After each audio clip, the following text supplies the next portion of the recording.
রসিদ ছাড়া ট্রেনের টিটি যাত্রীদের কাছ থেকে টাকা নেয়ার প্রতিবাদ করায় এক শিক্ষার্থীকে মারধরের ঘটনায় উত্তাল হয়েছে রাজশাহী বিশ্ববিদ্যালয়। মঙ্গলবার সকাল থেকে ট্রেন লাইন অবরোধ করে বিক্ষোভ করছে শিক্ষার্থীরা। এই কারণে রাজশাহীর সঙ্গে সারা দেশে রেল যোগাযোগ সাময়িক বন্ধ রয়েছে। এ ঘটনায় তদন্ত কমিটি গঠনের সিদ্ধান্ত হয়েছে। সহকর্মী রাশেদুল হক রুশোর পাঠানো তথ্য এবং ছবিতে বিস্তারিত। মঙ্গলবার সকালে বিশ্ববিদ্যালয় ক্যাম্পাসে চারুকলা অনুষদের সামনে রেললাইন অবরোধ করে শিক্ষার্থীরা। তদন্ত করে পদ্মা এক্সপ্রেস ট্রেনের অভিযুক্ত টিটিইর শাস্তি সহ 4 দফা দাবি জানান তারা। আমাদের প্রথম দাবি হচ্ছে যে অভিযুক্তকে সশরীরে উপস্থিত হইতে হবে।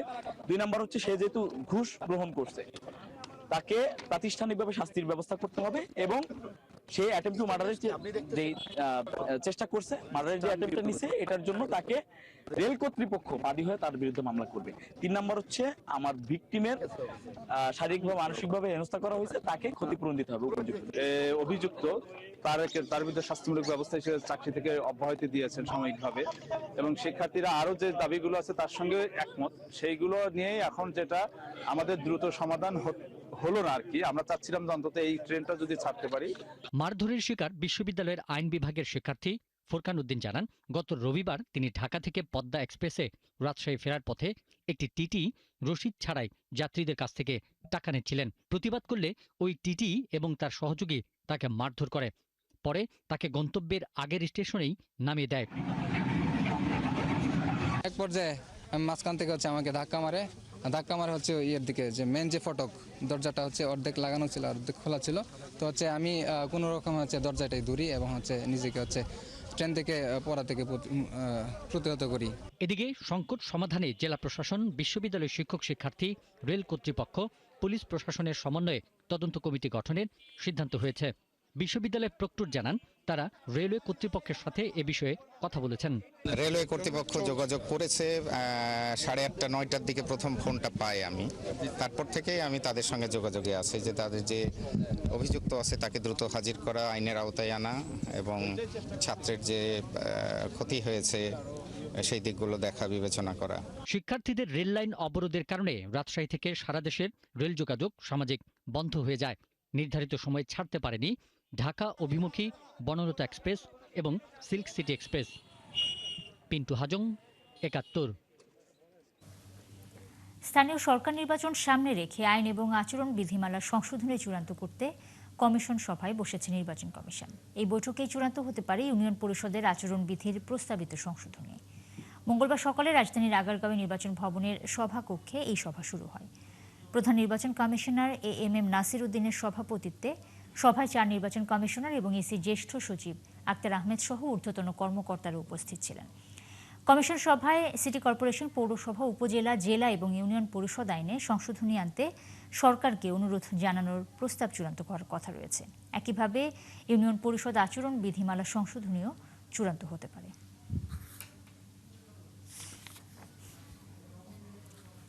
অতিবৃষ্টি এবং পাহাড়ি ঢলে সৃষ্ট সাম্প্রতিক বন্যায় 10 লাখের বেশি মানুষ ক্ষতিগ্রস্ত হয়েছে, বিশেষ করে চট্টগ্রাম এবং কক্সবাজার অঞ্চলে। এই দুর্যোগে প্রাণহানির পাশাপাশি ঘরবাড়ি, কৃষি এবং সড়ক অবকাঠামোর ব্যাপক ক্ষতি হয়েছে। বন্যায় অন্তত 58 জনের প্রাণহানি ঘটেছে এবং আরও অনেকেই আহত হয়েছেন।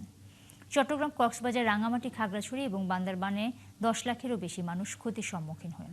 হাজার হাজার পরিবার পানিবন্দী হয়ে পড়ে। শুধু চট্টগ্রামের 3 উপজেলাতেই প্রায় 20,000 নলকূপ ক্ষতিগ্রস্ত হওয়ায় তীব্র বিশুদ্ধ পানির সংকট দেখা দেয়। পাহাড়ি ঢলের তোড়ে এবং বন্যায় বহু এলাকার রাস্তাঘাট এবং মহাসড়ক তলিয়ে যায়। অসংখ্য কাঁচা পাকা ঘরবাড়ি বিধ্বস্ত হয়েছে। দুর্গত এলাকায় জনদুর্ভোগ সৃষ্টি হয়। পাহাড়ি ঢল আর টানা বৃষ্টিতে নেত্রকোনার কলমাকান্দায় ব্যাপক ক্ষয়ক্ষতি হয়েছে। সরকারি প্রাথমিক বিদ্যালয় নদীতে মিশে গেছে, ভেঙে গেছে গুরুত্বপূর্ণ সড়ক, ভেসে গেছে পুকুরের মাছ এবং আমনের বীজতলা। এদিকে পদ্মায় পানি বেড়ে ডুবে গেছে মানিকগঞ্জের পাটুরিয়া লঞ্চঘাটের সংযোগ সড়ক। তবে সুনামগঞ্জ, শেরপুর, নীলফামারীতে নদ নদীর পানি বিপদসীমা নিচ দিয়ে বইছে। সহকর্মীদের তথ্য এবং ছবিতে প্রতিবেদন। নেত্রকোনার কলমাকান্দার 4টি ইউনিয়ন পাহাড়ি ঢলে তলিয়ে গেছে। খারনই ইউনিয়নের গজারমারি সরকারি প্রাথমিক বিদ্যালয়ে অফিস ও একটি শ্রেণীকক্ষ নদীতে মিশে গেছে। নষ্ট হয়েছে শিক্ষা উপকরণ ও আসবাবপত্র। কোথাও তলিয়ে গেছে ঘরবাড়ি, দোকানপাট ও সড়ক। দুর্গাপুর উপজেলার গাওকান্দিয়া ইউনিয়নের কয়েকটি গ্রামে ঢলের পানি প্রবেশ করছে। পানি কিছুটা কমতে শুরু করলেও কলমাকান্দা ও দুর্গাপুরে নদী ভাঙনের ঝুঁকি বেড়েছে। কলমাকান্দার ডাকবাংলো পয়েন্টে বিপদসীমার 15 সেন্টিমিটার ওপর দিয়ে বইছে। প্রচুর পানি ভাই, এই পানি হয়েছে আমার বাড়িতে, অনেক পানিরা বাড়ি লইছে হালকা। গজারমারি গুরুস্থান হইতে যে গোবিন্দপুর রাস্তার উপরে 3 ফুট, কোনো জায়গায় 4 ফুট এই অবস্থায় পানি আছে। হঠাৎ করে 1 ঘন্টার ব্যবধানে চুরমার হয়ে গেছে আমাদের এই এলাকার শিক্ষা প্রতিষ্ঠান, পাশাপাশি আমাদের এই 2টা গ্রামের মধ্যে 3টা মসজিদ, এমনকি একটি প্রাচীনতম একটা কবরস্থান। অনেক জমি নষ্ট হয়েছে, যে ধানের বীজ যে ফলাইছে সবগুলো নষ্ট হয়ে যাবে। কমতে শুরু করেছে সুনামগঞ্জের সুরমা, কুশিয়ারা সহ সব নদ নদীর পানি।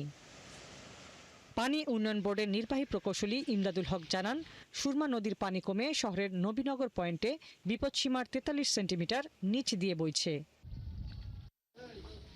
পদ্মায় অব্যাহত পানি বেড়ে ডুবে গেছে মানিকগঞ্জের পাটুরিয়া লঞ্চঘাটের সংযোগ সড়ক। এতে দুর্ভোগে পড়েছেন যাত্রীরা। লঞ্চঘাটের সুপারভাইজার পান্না লাল জানান, মঙ্গলবার ভোর থেকে পানি বেড়ে পন্টনে ওঠার সংযোগ সড়ক তলিয়ে যায়। এখন যে পানি বাড়তেছে, যার কারণে আবার হাই ওয়াটার একটা ঘাট তৈরি করা হয়েছে, ওটা যদি আর একটু নাব্যতা বাড়ে তখন ওটাই ব্যবহার করা হবে। কিন্তু এখন যেতে পারছে না কেন? আসলে এখনো যেতে পারছে না, মানে ওটা এখনো সম্পূর্ণভাবে তৈরি হয়নি। শেরপুরে চেল্লাখালী, সোমেশ্বরী ও মহারশী নদীর পানি বিপদসীমার নিচে রয়েছে, তবে পাহাড়ি ঢলে ঝিনাইগাতি ও নালিতাবাড়ির নিচু এলাকা তলিয়ে গেছে। নীলফামারীর ডালিয়া পয়েন্টে বিপদসীমার 25 সেন্টিমিটার নিচ দিয়ে বইছে তিস্তা নদীর পানি। হাসিবা আলী বর্ণা, 71। পাহাড়ি ঝড়ে নেত্রকোনার কলমাকান্দায় খারনই এবং নাজিরপুর ইউনিয়নের কয়েকটি গ্রাম ডুবে গেছে, তলিয়ে গেছে রাস্তাঘাট। বিস্তারিত জানাতে যুক্ত হচ্ছেন সহকর্মী মির্জা রিতয় সাগর। সাগর, খারনই এবং নাজিরপুর ইউনিয়নের কয়েকটি গ্রাম ডুবে গেছে। যে গ্রামগুলো ডুবে গেছে সেখানকার এখন কি অবস্থা? বন্যা কবলিত যারা আছেন এবং বেশ কিছু রাস্তাঘাটও ডুবে গেছে, সেখানে আসলে কি ধরনের ব্যবস্থা নেওয়া হচ্ছে? জেলা প্রশাসন কোনো ব্যবস্থা নিয়েছে কিনা এর মধ্যে?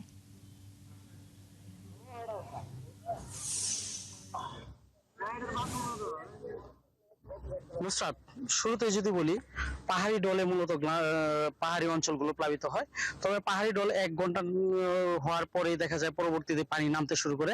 আমরা যেটি লক্ষ্য করেছি যে আজকে সকাল থেকে পানি নামা শুরু হয়েছে। ইতিমধ্যে আমরা যেটি খবর নিয়েছি, প্রশাসনের সাথে কথা বলেছিলাম যে এই অঞ্চলগুলোর পানি নেমে গেছে। তবে নদ নদীর পানি বাড়ছে। নদ নদীর পানির কথা যদি বলি, যে উদ্দাকালী নদীর পানি বিপদসীমার 14 সেন্টিমিটার উপর দিয়ে প্রবাহিত হচ্ছে। পাশাপাশি মগরা নদীর পানিও বাড়ছে। মগরা নদীর পানি বিপদসীমার 48 সেন্টিমিটার উপর দিয়ে প্রবাহিত হচ্ছে। তবে আমরা যেটি দেখেছি যে প্রতিবারই পাহাড়ি ডল আসে এবং পাহাড়ি ডল 1-2 ঘন্টার ব্যবধানে পাহাড়ি ডলের পানি নেমে যায়। যেহেতু এই বছর পাহাড়ি ডলটা একটু বেশি ছিল এবং পুরো রাত্রে পাহাড়ি ডল এসেছে মেঘালয় থেকে, এই জন্য পানিটি নামতে একদিন সময় লেগেছে। তবে আমরা জেলা প্রশাসনের সাথে কথা বলেছিলাম। জেলা প্রশাসন যেটি বলেছে যে জেলা প্রশাসনের পক্ষ থেকে ইতিমধ্যে স্থানগুলো পরিদর্শন করা হয়েছে এবং ক্ষয়ক্ষতি নিরূপণ করা হয়েছে। ক্ষয়ক্ষতি সমাধানের চেষ্টা করা হচ্ছে। যে রাস্তাঘাটের যে ক্ষয়ক্ষতি হয়েছে, ইতিমধ্যে এলজিটির সাথে কথা বলেছে তারা। এলজিটি কে নির্দেশ দিয়েছে রাস্তাঘাট নিয়ে কাজ করার জন্য। আসলে বলতে গেলে নেত্রকোনার পাহাড়ি অঞ্চলগুলোর যে প্লাবিত সময়টুকু খুব অল্প সময় স্থায়ী হয় এবং অল্পতেই পানি নেমে যায়। ইতিমধ্যে হাওরে পানি বাড়ছে। তবে হাওর অঞ্চলে পানি নেমে গেলে পরবর্তীতে আর পানি স্থায়ী থাকে না পাহাড় অঞ্চলগুলোতে। নুসরাত, এই ছিল নেত্রকোনার সর্বশেষ। অনেক ধন্যবাদ সাগর আপনাকে। দর্শক, নেত্রকোনায় পাহাড়ি ঢলের কয়েকটি গ্রাম ডুবে গেছে, সেখানকার খবর জানাচ্ছেন সহকর্মী মির্জা রিতয় সাগর। পদ্মার তীব্র স্রোতে নির্মাণের 1.5 মাসেই ভেঙে গেল মুন্সিগঞ্জের গাউদিয়া ইউনিয়নের স্থায়ী বাঁধের 50 মিটার অংশ। এতে বিপাকে এলাকার মানুষ। আতঙ্কে অনেকেই ঘরবাড়ি সরিয়ে নিয়েছেন। যাদের কোথাও যাবার জায়গা নেই তাদের রাত কাটছে নির্ঘুম। ক্ষতিগ্রস্তদের অভিযোগ, নিম্নমানের কাজের কারণে বাঁধ ভেঙে গেছে। তবে পানি উন্নয়ন বোর্ড বলছে নদীর গতিপথ বদলই এই ভাঙনের কারণ। জসিমউদ্দিন দেওয়ানের তথ্য এবং ছবিতে বিস্তারিত। গেল রবিবার বিকেলে পদ্মার তীব্র স্রোতে ধস নামে লৌহজংয়ের গাউদিয়া ইউনিয়নের স্থায়ী বাঁধে। মুহূর্তেই ভেঙে যায় 50 মিটার অংশ। তড়িঘড়ি করে সরিয়ে নেওয়া হয় ওই এলাকার বেশ কিছু ঘরবাড়ি। এরপর থেকে ভাঙন আতঙ্কে দিন কাটছে বাসিন্দাদের। আমরা খুব আতঙ্কে ছিলাম। আমরা সবাই মনে করেন ঘরের ভিতরে ছিলাম। হঠাৎ করে ভাঙ্গা শুরু হয়েছে। নদী ভেঙে দিতেছে, এই হইতেছে, আমরা তো ঘুমাইতে নেই, ঘর আসলে একটা ভেঙে লেগে গেছে। এই যে সরকারি বাঁধ দিল, রাতের অন্ধকারে বিলীন হয়ে গেল, সরকারের কোটি কোটি টাকা নষ্ট হইলো। সরকারের কাছে আমাদের একটা আকুল আবেদন যেন এই বাঁধটা যেন স্থায়ী হয়। এলাকার মানুষ জানান, লৌহজং থেকে টঙ্গিবাড়ি পর্যন্ত এলাকা রক্ষায় 2021 সালে 9.10 কিলোমিটার বাঁধ নির্মাণের একটি মেগা প্রকল্প হাতে নেয় পানি উন্নয়ন বোর্ড। কিন্তু নির্মাণের মাত্র 1.5 মাসের মাথায় বাঁধটিতে ভাঙন শুরু হয়েছে। আর ভাঙনে এরই মধ্যে বিলীন হয়েছে লৌহজংয়ের অর্ধেকেরও বেশি এলাকা। তাদের অভিযোগ, ঠিকাদারের নিম্নমানের কাজের কারণে এই ভাঙন। বর্ষা যখন আরো বেশি দিন যাবে তখন তো এই বাঁধ তো টিকে রাখা সম্ভব হবে না। 3 ভাগের 2 ভাগে কিন্তু পদ্মা নদীতে বিলীন হওয়া, তাও 3 ভাগের 1 ভাগ যা আছে সেটাও যদি এখন বিলীন হয়ে যায় তাহলে আর গাউদিয়া ইউনিয়নের যে গাউদিয়া গ্রামটা এটাই আর থাকবে না। তবে অভিযোগ মানতে নারাজ ঠিকাদারি প্রতিষ্ঠান। আর পানি উন্নয়ন বোর্ড বলছে, হঠাৎ নদীর স্রোতের গতিপথ বদলে যাওয়াতেই এই বিপত্তি। সাময়িকভাবে জিও ব্যাগ ফেলে ভাঙন ঠেকানোর চেষ্টা চলছে। ঠিকাদার প্রতিষ্ঠান যে একটা ব্লক বা একটা বস্তা কম দিবে, কম ফেলবে, এটা সুযোগ নেই। তো যেহেতু বন্যাকালীন সময় পানি বাড়তেছে দ্রুত, ভাঙন যেন আরো বৃদ্ধি না পায় এই কারণে সাময়িকভাবে এটা ব্যবস্থা গ্রহণ করা হয়েছে। পরবর্তীতে আবার আগের মতো কাজ করে দেওয়া হবে। ভাঙন কবলিতরা বলছেন, এখনই স্থায়ী কোনো ব্যবস্থা না নিলে গাউদিয়া ইউনিয়নের হাজারো বসতভিটা, স্কুল, মসজিদ আর বাজার নদীতে বিলীন হয়ে যাবে। মনিরা কাজরি, ৭১। পদ্মার তীব্র স্রোতে ভেঙে গেছে মুন্সিগঞ্জের গাউদিয়া ইউনিয়নের স্থায়ী বাঁধের 50 মিটার অংশ। আতঙ্কে অনেকেই ঘরবাড়ি সরিয়ে নিচ্ছেন। সেখানকার পরিস্থিতি জানাতে যুক্ত হচ্ছেন সহকর্মী জসিমউদ্দিন দেওয়ান। জসিম, এই যে স্থানীয়দের ঘর বাড়ি ভেঙে যাচ্ছে, এই বিষয়ে তারা কি বলছেন, কি ধরনের ব্যবস্থা নেওয়া হচ্ছে এবং জেলা প্রশাসনের পক্ষ থেকে কোনো ধরনের ব্যবস্থা আপনার চোখে পড়েছে কিনা? একটা বলি যে এখানকার মানুষের আতঙ্কের কথা, তারা কিন্তু স্বপ্ন দেখেছিল, কারণ দীর্ঘদিন অর্থাৎ 1990 সন থেকে এই পদ্মার লৌহজং এবং টঙ্গিবাড়ির যে দিঘির পাড় থেকে বিভিন্ন অংশ ভেঙে যাওয়া শুরু করেছিল। সেখানকার মানুষগুলো কিন্তু একেবারে বাস্তুহারা হয়ে গেছে, তারা তো দিশেহারা হয়ে গেছে, অনেকের বসত বাটি একেবারে ভেঙে নদীর গর্ভে বিলীন হয়ে গেছে। অতঃপর 2021 সালে এই কাজ শুরু হয় 5.7 কোটি টাকার এই কাজটি। সেই কাজ শুরু হওয়ার পরে তাদের মধ্যে একটি স্বপ্ন বেঁধেছিল, তাদের পক্ষে যে স্বপ্ন বেঁধেছিল যে এরপর থেকে আর হয়তো তাদের বাস্তু হারাতে হবে না, তাদের যে পর্যন্ত বাকি অংশগুলো রয়েছে সেই অংশগুলো তাদের থেকে যাবে। সেই জায়গা থেকে তারা যখন আসার আলো দেখেছিল, কিন্তু এই যে বাস্তবায়নাধীন যে প্রকল্পটি, যে ত্রিরক্ষা বাঁধ, সেই জায়গা থেকে যখন আসলে 50 মিটার সরে গেল, নদীগুলো বিলীন হয়ে গেল, তারপর কিন্তু তাদের মধ্যে একটা আতঙ্ক ছড়িয়ে যাচ্ছে। তারা অনেকে বাড়িঘর সরিয়ে নিয়েছে এবং অনেকের মধ্যে এখনো আতঙ্ক বিকাশ করতে, তারা রাতে ঘুমাতে পারে না। তাদের সাথে কথা বলেছি, আমরা সকালেও লাইভ করেছি, আপনি নিশ্চয়ই জানেন। সেই ক্ষেত্রে তারা কিন্তু বলছে যে তাদের মধ্যে আসলে শান্তিটা পাচ্ছে না। তারা একেবারে পুরোপুরি অভিযোগ করে দিচ্ছে ঠিকাদারি প্রতিষ্ঠানের কাছে, কারণ ঠিকাদারি প্রতিষ্ঠান ঠিক মতো কাজ করেনি, তারা তেমনটি বলছেন। এবং পানি উন্নয়ন বোর্ড যেমন একটি যুক্তি দেখাচ্ছে যে নদীর গতিপথ আসলে পরিবর্তন হওয়ার ফলে এই ভাঙনটা, তারা সে বিষয়টা মানতে চাচ্ছে না, কারণ নদীর গতিপথ পরিবর্তন হবে, এটাই স্বাভাবিক। তারা পূর্ণাঙ্গ একটা সার্ভে করবে, সার্ভে করে তারপরে এই কাজটি আসলে শুরু করবে, এটা একটি যুক্তি তারা দেখাচ্ছে। আরেকটি হলো, যেভাবে বলছে যে ঠিকাদারি প্রতিষ্ঠান কোনোভাবেই আসলে নিম্নমানের কাজ করছে, কোনোভাবে পূর্ণাঙ্গ কাজ করেনি। যেমন যদি আপনাকে একটু বলে রাখি যে এই যে স্থায়ী বাঁধ, এই স্থায়ী বাঁধে কিন্তু কয়েকটি ব্যাপার এখানে থেকে যায়। প্রথম, যখন আসলে তারা নদী সুরক্ষা করবে, এখানে কিন্তু জিও ব্যাগে বালি ডাম্পিং করে নদীর তলদেশটা সুরক্ষা করতে হয়। এরপরে যে বিষয়টা থাকে, এই রোদ ফেলার আগে আরেকটা বিষয় থাকে, সেটা হলো ফিল্টারিং একটা বিষয় থাকে। এটা আসলে জিও ট্যাক্স দিয়ে তারপরে সেখানে বালু দিয়ে এর উপরে ব্লক গুলো ফেলতে হয়। সেক্ষেত্রে যতই বৃষ্টি উপর থেকে নেমে আসুক এবং নদীর পানি যতটাই আসলে আছড়িয়ে পড়ুক, কিন্তু এই ব্লকগুলো সরবে না। তখন এই ফিল্টারের মাধ্যমে পানিটি সরে যাবে এবং ব্লকটি যথাস্থানে থেকে যাবে।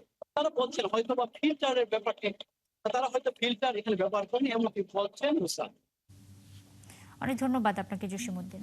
দর্শক, মুন্সিগঞ্জ থেকে যুক্ত হয়েছিলেন জসিমউদ্দিন দেওয়ান। তিনি পদ্মার তীব্র স্রোতে সেখানে অনেকেই ঘরবাড়ি সরিয়ে নিচ্ছেন এবং মানুষ আতঙ্কে রয়েছেন, সেই খবর আমাদের জানাচ্ছিলেন। চট্টগ্রাম বন্দরের নিশ্চিদ্র নিরাপত্তার মধ্যেও গত 5 বছরে পণ্যভর্তি 250টি কন্টেইনার হারিয়ে গেছে। বারবার বন্দর কর্তৃপক্ষকে চিঠি দিয়েও কোনো লাভ হয়নি। এ নিয়ে ক্ষোভ জানিয়েছেন বন্দর ব্যবহারকারীরা। তারা বলছেন, শুরুতে চোরাচালান এবং রাজস্ব ফাঁকির অভিযোগে এসব কন্টেইনার খালাসের উপর নিষেধাজ্ঞা দেয়। এরপর 6 দফায় চিঠি দিয়েও এই কন্টেইনারের খোঁজ পাওয়া যায়নি। সাইফুল ইসলাম শিল্পীর তথ্য এবং ছবিতে বিস্তারিত।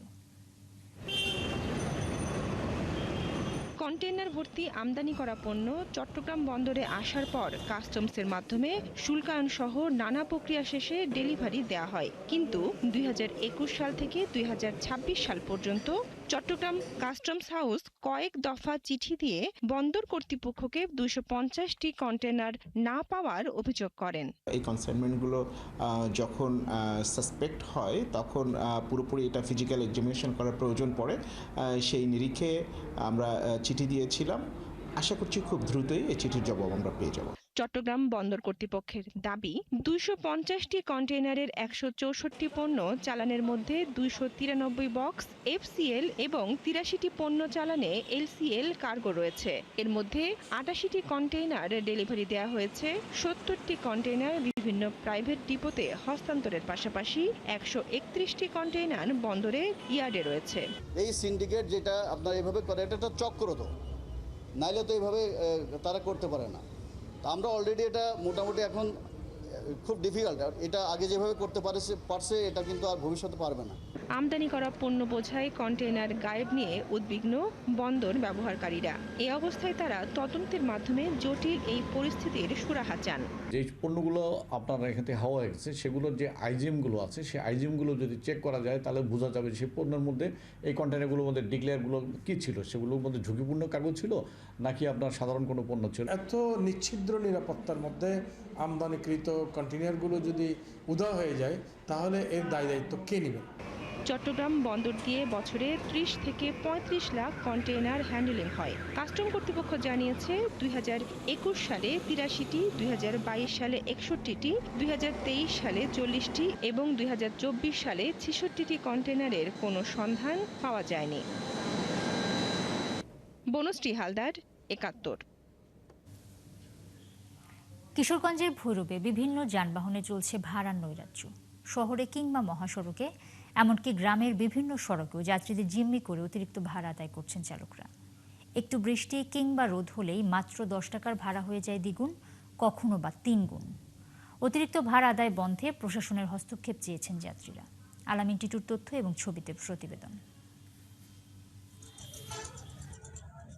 ব্যবসা বাণিজ্যের কেন্দ্র কিশোরগঞ্জের ভৈরব, যে কারণ এই শহরে প্রতিদিন হাজার হাজার যাত্রী বিভিন্ন গন্তব্যে যাতায়াত করেন। এই সুবাদে দীর্ঘদিন ধরে ভৈরব শহরে এবং ভৈরব কিশোরগঞ্জ আঞ্চলিক মহাসড়কে যানবাহন চালকরা যাত্রীদের কাছ থেকে নানা অজুহাতে 2 থেকে 3 গুণ ভাড়া আদায় করছে। ভৈরব স্টেশন থেকে ভৈরব বাস স্ট্যান্ড পর্যন্ত 10 টাকার ভাড়া 20 টাকা বা 30 টাকা নেওয়া হয়। এটা আমাদের জন্য একটা হ্যারাস এবং আমরা সাময়িক অসুবিধা পড়ে যাই, আর্থিক সমস্যায় পড়ে যাই। যারা রেগুলার যাতায়াত করে রাস্তা দিয়ে তাদের জন্য অনেক বড় একটা সমস্যার কারণ হয়ে যায়। পৌরসভার পক্ষ থেকে বিভিন্ন সড়কের মোড়ে এবং বাস স্ট্যান্ডে ভাড়া আদায়ের তালিকা টানানো হলেও মানছে না কেউ। সুযোগ পেলেই ছিঁড়ে ফেলছে ভাড়ার তালিকা। এতে ভৈরব থেকে কিশোরগঞ্জ ও নেত্রকোনা সহ বিভিন্ন স্থানে যাতায়াতকারী যাত্রীদের কাছ থেকে চালকরা ইচ্ছে মতো ভাড়া আদায় করছে। একই চিত্র উপজেলার বিভিন্ন গ্রামের সড়কগুলোরও। এত লোকের যে প্রেশারি করতেছে, মানুষ তো একটা বাজেট নিয়ে বাইর হয় যে আমি অমুকখানে যাবো, এত টাকা আমার খরচ, সেখানে দেখা যাচ্ছে ডাবল খরচ। এখন ভাড়া 80 টাকা, 70-80 টাকা বাড়া হয়েছে। মানে আমরা প্যাসেঞ্জার বিরত হলে আমরা যাইতেও কেন বাড়াইছে এটা তার আমরা বলতে পারবো। এদিকে চালকরা বলছেন গাড়ির যন্ত্রাংশ ও দ্রব্যমূল্যের দাম বেড়েছে, তাই বাধ্য হয়ে সামান্য ভাড়া বাড়িয়ে নিতে হচ্ছে। আমরা 10টার ভাড়া গাড়ি 20টা লই, আর ভাই তুমি এটা দেন না, আমরা দিদি যেমন তোর মাত আছে ওই কারেন্ট বিল বাড়াইছে আবার 40 পয়সা ইউনিটে বাড়াইছে। আমরা তো ফেড আছে, একটা নাটের দাম আছে 5 টাকা, অনেকে 15 টাকা, তাহলে আমরা কি নিয়ে বাঁচবো? ভাড়া তো কিছু পারবো। যাত্রীদের জিম্মি করে অতিরিক্ত ভাড়া আদায় বন্ধে অভিযান পরিচালনা করা হবে বলে জানান উপজেলা নির্বাহী কর্মকর্তা। এভাবে যদি যাত্রীদেরকে ক্রমাগত জিম্মি করা হয় এবং ভাড়া বেশি নেওয়া হয়, খুব শক্ত ধরনের জরিমানা, প্রয়োজনে জেলও কিন্তু দেওয়া হবে। এবং এই বাড়তি ভাড়া নেওয়ার যে প্রবণতা, এটাকে অবশ্যই থামাতে হবে এবং ন্যায্য যে ভাড়া, সেই ভাড়াতে যাত্রীদেরকে পরিবহন করতে হবে। যাত্রী ভোগান্তির কথা বিবেচনায় নিয়ে অতিরিক্ত ভাড়া আদায় ও নৈরাজ্য বন্ধে প্রশাসন কার্যকর ব্যবস্থা নেবে, এমনটাই দাবি এই পথে চলাচলকারীদের। আল ইমরান, ৭১। সিলেটে অবৈধভাবে গড়ে ওঠা ১৪টি বেসরকারি হাসপাতাল এবং ক্লিনিক সিলগালা করতে অভিযান শুরু করেছে জেলা প্রশাসন। স্বাস্থ্য অধিদপ্তরের চিঠি পেয়ে এরই মধ্যে ৪টি হাসপাতালে অভিযান চালানো হয়েছে। এর মধ্যে একটি সিলগালা করা হয়েছে। তবে হাসপাতাল কর্তৃপক্ষ বলছে তাদের সব কাগজপত্র থাকা সত্ত্বেও স্বাস্থ্য মন্ত্রণালয় থেকে লাইসেন্স মিলছে না। তারেক আহমদ সানির তোলা ছবিতে সিলেট থেকে হোসেন আহমদ সুজাদের প্রতিবেদন।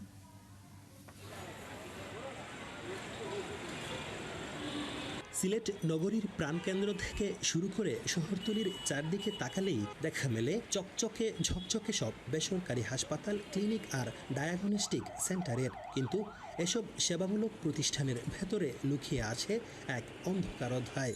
সরকারি নিয়মনীতি না মেনে বছরের পর বছর ধরে লাইসেন্স নবায়ন ছাড়াই 14টি হাসপাতাল অবাধে তাদের চিকিৎসা সেবা চালিয়ে আসছে। অবশেষে এসব হাসপাতাল ও ক্লিনিকের বিরুদ্ধে আইনি ব্যবস্থা নিতে সিলেট জেলা প্রশাসনকে চিঠি দিয়েছে বিভাগীয় স্বাস্থ্য অধিদপ্তর। আর এরই মধ্যে অভিযানও শুরু হয়েছে। এই 14টি হাসপাতালের বেশ কিছুদিন যাবৎ তাদের যে লাইসেন্স নবায়ন যেটা করার কথা সেটা তারা করা হয়নি। বিভিন্ন কারণ আছে, অনেকে হয়তো আবেদন করেছেন কিন্তু নবায়ন হয়নি। তো বিভিন্ন কারণে এটা নবায়ন হয়নি। আর যেহেতু নবায়ন হয়নি তো ধরে নিতে হবে আমাদের এদের কার্যক্রমটা অবৈধ। তবে হাসপাতাল ও ক্লিনিক কর্তৃপক্ষ বলছে বিভিন্ন কাগজপত্রের সংকট থাকায় তারা ঠিক সময়ে নবায়নের আবেদন করতে পারেনি। বর্তমানে তাদের আবেদন মন্ত্রণালয়ে জমা দেওয়া আছে। আমি নারকোটিক সার্টিফিকেট আমি গত মাসে পাইছি। গত মাসে পাওয়ার সাথে সাথে আমি আবেদন করছি 22-23 আবেদন করার পরে এই সার্টিফিকেট আওয়ার পরে আমার 24-25 পর্যন্ত আমার ব্যাংক চালান জমা দেওয়া। আমরা তো কাগজপত্র জমা দিই। আমরা জানি যে স্বাস্থ্য ভিজিটে আসলে পরে পর্যায়ক্রমে রিনিউয়েশন হয় আর কি, একটা পরে একটা করে। আমরা এর মধ্যে আর যোগাযোগ করি নাই। এ বিষয়ে সিলেট জেলা প্রশাসন বলছে স্বাস্থ্য অধিদপ্তরের চিঠি পাওয়ার পরপরই নগরীর 4টি হাসপাতালে অভিযান চালিয়ে বড় ধরনের জরিমানা ও শাস্তিমূলক ব্যবস্থা নেওয়া হয়েছে। আর সেফওয়ে হাসপাতাল সিলগালা করা হয়েছে। ডায়াগনস্টিক সেন্টারে আমরা গতকালকে দুটোতে অভিযান করেছি, আজকে দুটোতে অভিযান করেছি। একটা ইতিমধ্যে সিলগালা হয়েছে এবং যাদের আবেদন পেন্ডিং আছে তাদেরকে আমরা জরিমানার আওতায় এনেছি। নির্ধারিত সময়ের মধ্যে তারা যদি লাইসেন্স নবায়ন না করে তাহলে পর্যায়ক্রমে সবগুলোই আপনার সিলগালা করে দেওয়া হবে। সংশ্লিষ্ট কর্মকর্তারা বলছেন একে একে সবকটি অবৈধ হাসপাতাল ও ক্লিনিকে অভিযান চালানো হবে। হুসাইন আহমেদ সুজাদ, ৭১, সিলেট। বগুড়ার শাহজাহানপুরে মাদক বিক্রির প্রতিবাদ করায় এক ব্যক্তিকে হত্যা করেছে মাদক কারবারিরা। তাদের হামলায় আহত হয়েছে আরও 2 জন। জড়িতদের শনাক্ত এবং গ্রেপ্তারে অভিযান শুরু করেছে পুলিশ। এস এম আবু সাইদের তথ্য এবং ছবিতে প্রতিবেদন। সোমবার রাতে উপজেলার ঘাসিরা ইটভাটা এলাকায় সিএনজি চালিত অটোরিকশায় 8 থেকে 10 জন দুর্বৃত্ত অস্ত্রের মুখে খোরশেদ আলম নামে এক ব্যক্তিকে ধরে নিয়ে যাওয়ার চেষ্টা করে। এ সময় তার চিৎকারে এগিয়ে আসে রঞ্জু মিয়া ও তার ছেলে জোবায়ের। পরে দুর্বৃত্তরা 3 জনকে এলোপাথারি জখম করে চলে যায়। এলাকার লোকজন আহতদের উদ্ধার করে হাসপাতালে নিলে চিকিৎসক রঞ্জু মিয়াকে মৃত ঘোষণা করেন। নিহতের স্বজনদের দাবি, ঘাসিরা এলাকায় দীর্ঘদিন ধরে একটি চক্র মাদক কারবার চালাচ্ছে। এ নিয়ে প্রতিবাদ করায় খোরশেদ আলমের উপর হামলা হয়েছে। আমি মাদক আনবার যাই না, এই কোতার কাটাকাটি জের ধরে এই ঘটনা। বাঁচাবো আগে দেখতে গিয়ে দেখি সন্ত্রাসীরা আছে, চাকু, বার্মিস, কুড়াল, অনেক কিছু ডালপালা নিয়ে আছে। 1 সিএনজি 10-12 জনের মতো হবে। দৃষ্টান্তমূলক শাস্তি চাচ্ছি যারা এই ঘটনার সাথে জড়িত। পুলিশ জানিয়েছে তারা বিষয়টি তদন্ত করে দেখছেন। পাশাপাশি হত্যায় জড়িতদের শনাক্ত ও গ্রেপ্তারে অভিযান চলছে। ছুরিকাঘাতে একজন ব্যক্তি নিহত হয় এবং অপর 2 জন ব্যক্তি মেডিকেলে চিকিৎসাধীন অবস্থায় আছে। আমরা ঊর্ধ্বতন কর্তৃপক্ষের নির্দেশে মামলা তদন্তাধীন আছে এবং আমরা আসামি গ্রেপ্তারের সর্বোচ্চ চেষ্টা করছি। নিহত রঞ্জু মিয়া পেশায় গৃহ নির্মাণ শ্রমিক ছিলেন। তার মৃত্যুর ঘটনায় এলাকায় শোকের পাশাপাশি ক্ষোভ তৈরি হয়েছে। শাকিলা শম্পা, ৭১। চাঁপাইনবাবগঞ্জে বিদ্যুৎস্পৃষ্ট হয়ে মা মেয়ে সহ 3 জনের মৃত্যু হয়েছে। মঙ্গলবার সকালে সদর উপজেলার বারঘড়িয়া বাহাদুরতলার এই দুর্ঘটনা ঘটে।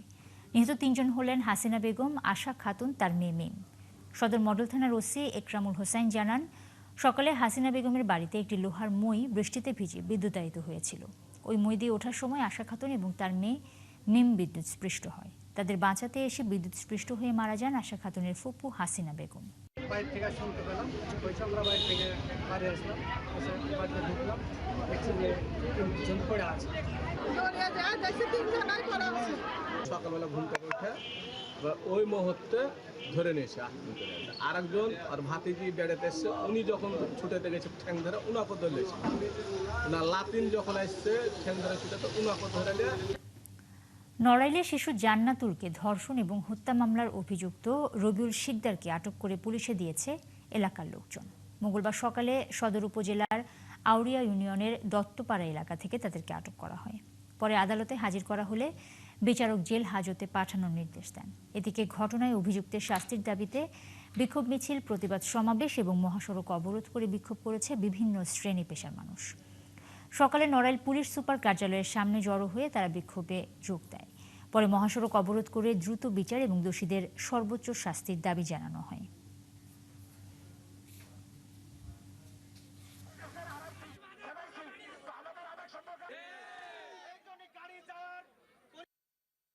আমাদের যে বিচারের অন্যান্য প্রক্রিয়া জড়িত, আমাদের সদিচ্ছার কোনো অভাব নাই। আমরা অ্যাজ আর্লি অ্যাজ পসিবল পারলে 7 দিনের মধ্যেই আমরা ব্যবস্থা নিব, প্রোভাইডেড দ্যাট যে আমাদের যে পোস্টমর্টেম রিপোর্ট বা অন্যান্য রাসায়নিক রিপোর্ট বা অন্যান্য প্রাপ্তি সাপেক্ষে, তবে সেটাও আমরা বসে থাকবো না। মাদারীপুরে গৃহবধূ লামিয়া হত্যা মামলার এজাহারভুক্ত 3 আসামিকে গ্রেপ্তার করেছে পুলিশ। অতিরিক্ত পুলিশ সুপার ফারিয়া রফিক জানান, আসামিরা বাগেরহাট জেলার রামপালের একটি বাড়িতে আত্মগোপন করার খবরে মঙ্গলবার শেষ রাতে সেখানে অভিযান চালায় শ্রীনদী পুলিশ তদন্ত কেন্দ্রের ইনচার্জ সাজিদুল ইসলাম। এ সময় গ্রেপ্তার করা হয় নিহত লামিয়ার শ্বশুর খোকন ব্যাপারী এবং 2 ননদ রিঙ্কি এবং লিমাকে। এর আগে গত 15 জুলাই লামিয়ার ইতালি প্রবাসী স্বামী এবং শ্বশুর বাড়ির লোকজন চেতনানাশক খাইয়ে তাকে হত্যা করে। মেহেরপুরের চুরি এবং পকেটমার সন্দেহে 6 নারীকে আটক করেছে এলাকাবাসী। মঙ্গলবার সকালে মেহেরপুর জেনারেল হাসপাতাল থেকে তাদেরকে আটক করে কর্মরত আনসার সদস্যদের হাতে তুলে দেওয়া হয়। ভুক্তভোগী হাসান আলী জানান, সকালে তার স্ত্রীকে হাসপাতালে দেখতে আসে তাদের এক আত্মীয়। লিফট দিয়ে নামার সময় তার সঙ্গে থাকা শিশুর হাত থেকে সোনার বালা ছিনিয়ে নেয় চোর চক্র। ওই চক্রের এক সদস্য পরে আরেক রোগীর পকেট থেকে টাকা চুরির সময় হাতে নাতে ধরা পড়ে। পুলিশ জানায় তাদেরকে আটক করে তল্লাশি করা হয়।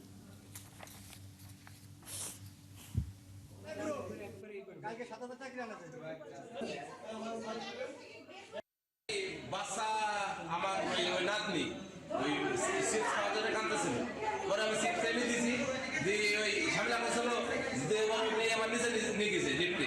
এবার লিফটে যাওয়ার সাথে সাথেই মনে করেন যে ওই পেশার হাত থেকে বালাটা খুলে নিয়েছে। আমরা বেদের সংগ্রহ দেয়, আমরা তো জায়গায় জায়গায় থাকি। আপনারা তো জানেন আমাদের গাগেরাম আছে, জায়গায় জায়গায় থাকি। আমরা আপনাদের কাছে দেখাই ওটা তো এরা না ধরে নিয়ে আসলো আমাদের। জি, এনারা এর আগের বার চুরি করতেছি ধরা পড়েছে, 2 বার ধরা পড়েছে, এটা 3 বার। ঈদের মানা করা হয়, ঈদের পুলিশ হাতে দেওয়া হয়, পুলিশ দিয়ে ছেড়ে চলে যায়।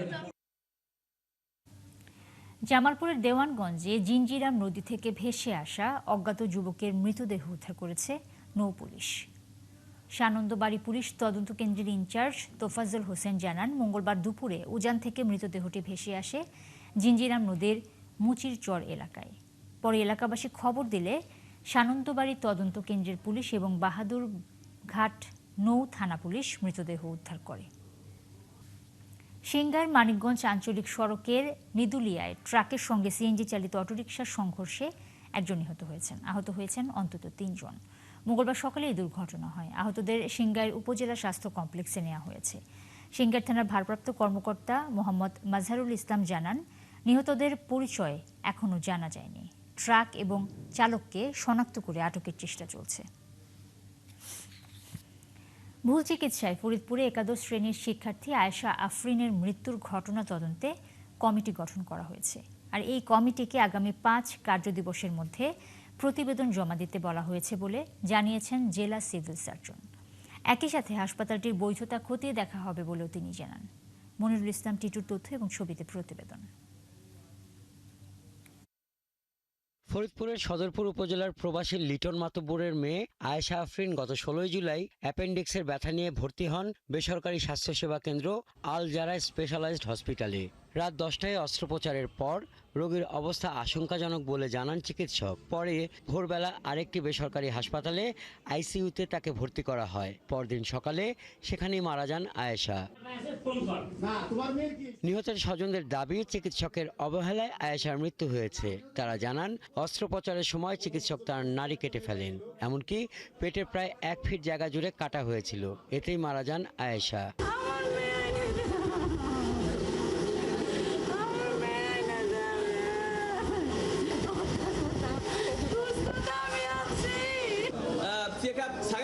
আগে চেক আপ দেখেই তারা এখানে অপারেশন করার পরে সে প্রথমে এখানে ফুটা করছে। ফুটা করার পরে সে অ্যাপেন্ডিক্স পাই নাই। ফুটা করার পরে পেটে নাড়ি ভুঁড়ি কাটে ফেলছে। ফোন করে আমাদের আসতে বলতেছে, 2জন লোক আসেন, আইসা আমরা এটা সমাধান করি। যা আমার হয়ে গেছে আমরা সমাধান করি। তবে অভিযুক্ত চিকিৎসক জানিয়েছেন, রোগীর অবস্থা আশঙ্কাজনক ছিল, তাই পরিবারের সদস্যদের সাথে কথা বলেই অস্ত্রোপচার করা হয়েছে। রোগী আমার কাছে খুবই গুরুতর অবস্থায় এসেছিল, তার পালস রেট খুব বেশি ছিল। রোগীর লোককে রোগীর অবস্থা খারাপ এ বিষয়ে ব্রিফ করি এবং রোগীর 3 জন স্বজনের কাছ থেকে আমরা রিস্ক বন্ড সই করি এবং বন্ড সই করার পরে আমরা অপারেশনের সিদ্ধান্ত নেই। ঘটনা তদন্তে ডেপুটি সিভিল সার্জনকে প্রধান করে 3 সদস্যের কমিটি গঠন করা হয়েছে। 3 সদস্য বিশিষ্ট তদন্ত কমিটি গঠন করা হয়েছে। আমাদের deputy civil surgeon doctor Badruddoza, ওনাকে সভাপতি করে, সার্জারি কনসালটেন্ট ওনাকে সদস্য করে এবং আরেকজন গাইনি কনসালটেন্ট, ওনাকে 3 সদস্য বিশিষ্ট একটা কমিটি গঠন করা হয়েছে। আমরা দ্রুতই আশা করি যে তদন্ত করে 5 দিন সময় দিয়েছি, 5 দিনের মধ্যে রিপোর্ট পেশ করব। শিক্ষার্থী আয়েশার এমন মর্মান্তিক মৃত্যুতে শোকাহত তার পরিবার। ঘটনার সুষ্ঠু তদন্ত করে যথাযথ ব্যবস্থা নেওয়ার দাবি জানিয়েছেন সবাই। হাসান আহমেদ, 71। আগামী বছরের জন্য পবিত্র হজ প্যাকেজ ঘোষণা করেছে সরকার। এবার সরকারি ব্যবস্থাপনায় 2টি এবং বেসরকারি মাধ্যমে 1টি প্যাকেজ নির্ধারণ করা হয়েছে। মঙ্গলবার সচিবালয়ে হজ প্যাকেজ ঘোষণা করে ধর্মমন্ত্রী কাজী শাহ মোফাজ্জল হোসাইন কায়কোবাদ জানান, সরকারি ব্যবস্থাপনায় হজ পালনে খরচ হবে ন্যূনতম 5,05,648 টাকা, আর বেসরকারিভাবে 5,13,648 টাকা। গেলবারের চেয়ে কমানো হয়েছে বিমান ভাড়া। শারমিনের রিপোর্টে বিস্তারিত। চাঁদ দেখা সাপেক্ষে আগামী বছরের 15ই মে পবিত্র হজ হতে পারে। মঙ্গলবার সেই হজ প্যাকেজ ঘোষণা করলেন ধর্মমন্ত্রী। ধর্মমন্ত্রী জানান, এবার সরকারি মাধ্যমে 2টি ও বেসরকারি মাধ্যমে 1টি সহ মোট 3টে ক্যাটাগরিতে প্যাকেজ নির্ধারণ করা হয়েছে। এর মধ্যে হজ প্যাকেজ 1-এর খরচ ধরা হয়েছে 6,15,263 টাকা এবং হজ প্যাকেজ 2-এর জন্য খরচ ধরা হয়েছে 5,05,648 টাকা। বেসরকারিভাবে প্যাকেজের খরচ নির্ধারণ করা হয়েছে 5,15,000 টাকা। এই বছর মাননীয় প্রধানমন্ত্রী প্রচেষ্টা বিমান ভাড়া গত বছরের চেয়ে 24,830 টাকা কমানো হয়েছে। মানে এখন ভাড়া নির্ধারিত হয়েছে 1,30,000 টাকা। সরকারি মাধ্যমে আমরা 2টি হজ প্যাকেজ নির্ধারণ করেছি, যথা হজ প্যাকেজ 1 ও হজ প্যাকেজ 2 সাশ্রয়ী। বেসরকারি মাধ্যমে সাধারণ হজ প্যাকেজ নামে একটি প্যাকেজ নির্ধারণ করা হয়েছে। এই প্যাকেজে হজযাত্রীদের মক্কায় হারেম শরীফের বহির্চত্বর হতে সর্বোচ্চ 3 কিলোমিটারের মধ্যে, মদিনা মসজিদে নববী থেকে 1 কিলোমিটারের মধ্যে আবাসন সুবিধা দেওয়ার কথা বলা হয়েছে। এ সময় বিগত সরকারের আমলের চেয়ে বিমান ভাড়া কমেছে বলে দাবি করেন মন্ত্রী। তবে সৌদি মুদ্রার দাম বৃদ্ধি এবং খাবারের দায়িত্ব দেশটির সরকারের কাঁধে নেওয়ায় মূল প্যাকেজের দাম বেড়েছে বলে জানায় মন্ত্রণালয়। আর প্রতিটা খরচ কিন্তু বেড়ে যাচ্ছে সৌদি পর্যায়ে। আমার কথা হলো, আপনারা একটা দেশ দেখান যে তারা আগের তুলনায় কমাইছে। একটা দেশ দেখান। নভেম্বরে চুক্তি হলে কতজন আমাদেরকে যাওয়ার অনুমতি দেয় সৌদি সরকার, কতজন আমাদের কোঠা দেয়, সেই কোঠার উপরে নির্ধারিত হবে যে কত হাজি যাবে। চলতি বছরের 4 সেপ্টেম্বর হজের নিবন্ধন শেষ হবে, আর আগামী বছরের 8 এপ্রিল থেকে হজ ফ্লাইট শুরু হবে। শারমিন নীরা, 71, ঢাকা।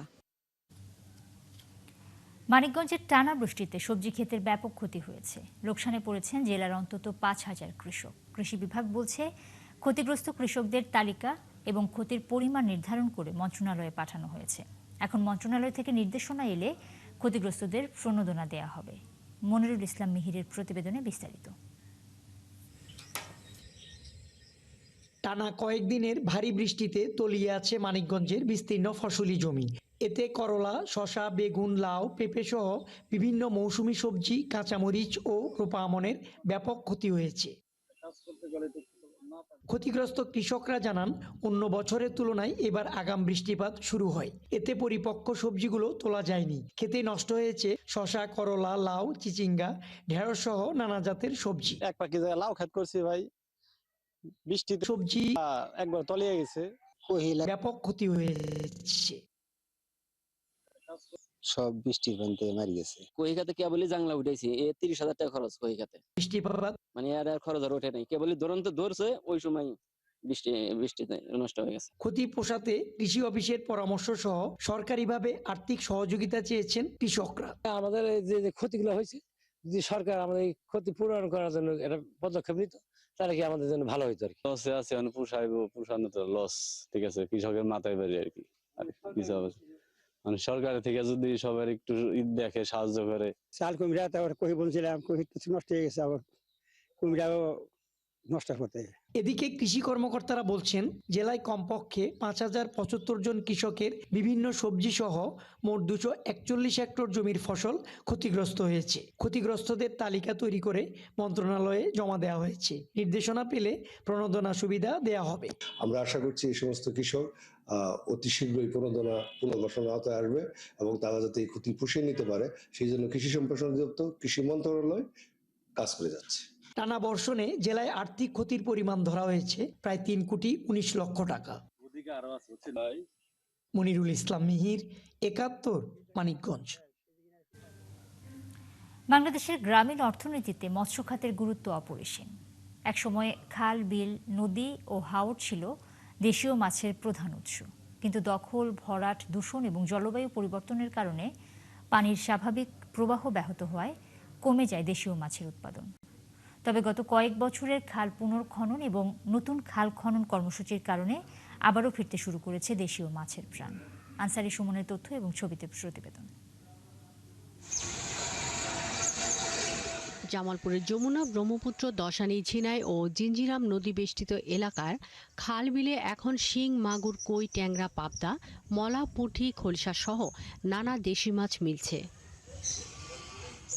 এলাকাবাসীরা বলছেন, ১৫ থেকে ২০ বছর আগে হারিয়ে যাওয়া অনেক দেশীয় মাছ এখন আবার খাল বিলে দেখা যাচ্ছে। ১৫-২০ বছর মাঝখানে ছিল না, কিন্তু এই মাছগুলো এখন আবার এই পানি আসার কারণে পাওয়া যাইতেছে। খালগুলো দখল মুক্ত করে খননের মাধ্যমে আমাদের দেশীয় মাছ এবং জীববৈচিত্র্য নতুন করে ফিরে আসবে। চাইনা দুয়ারি জাল এবং কারেন্ট জালকে একবারে নিশ্চিন্ত করতে হবে। আর মৎস্যজীবীরা বলছেন, বর্ষার পানি প্রবাহ স্বাভাবিক হওয়ায় মাছের উৎপাদন বেড়েছে, ফিরেছে তাদের জীবিকাও। পানি আসাতে এখন অনেক মাছ পাওয়া যায়, দেশি মাছ এখন বেশ দর পাই থাকি, খাইতে পারতে থাকি। মাছ টাছ পাই যাচ্ছি, মোটামুটি সংসার চালাই নিয়ে কোনোরকম চলাফেরা যাচ্ছে। পরিবেশবিদদের দাবি, খাল দখলমুক্ত করা, কারেন্ট ও চায়না দুয়ারি জালের বিরুদ্ধে কঠোর ব্যবস্থা না নিলে এই ইতিবাচক পরিবর্তন টেকসই হবে না। বর্তমান সরকারের কাছে এবং মৎস্য বিভাগের কাছে যে এই খাল এবং জলাশয়গুলো প্রতি গুরুত্ব দেওয়া এবং মাছ চাষের প্রতি এখানে মানে আরো বেশি প্রয়োজনীয়তা অনুভব করা। আর জেলা মৎস্য কর্মকর্তা বলছেন, খাল ও বিলের স্বাভাবিক পানি প্রবাহ নিশ্চিত হলে দেশি মাছের প্রজনন ও জীববৈচিত্র্য রক্ষা করা সহজ হবে। জেলে ভাইরা যারা সরাসরি মাছ ধরায় এবং মাছ বিক্রি করে জীবিকা নির্বাহ করে, খাল খনন বা অন্যান্য খাল খননের মাধ্যমে যদি মাছের পরিমাণ বৃদ্ধি পায়, তাহলে আমাদের জেলেদের জালে মাছের সংখ্যা বাড়বে। জেলা প্রশাসনের তথ্য অনুযায়ী 5টি বড় খাল পুনর্খননের কাজ এরই মধ্যে শুরু হয়েছে। পর্যায়ক্রমে আরও খাল খননের পরিকল্পনা রয়েছে। শাকিলা শম্পা, একাত্তর।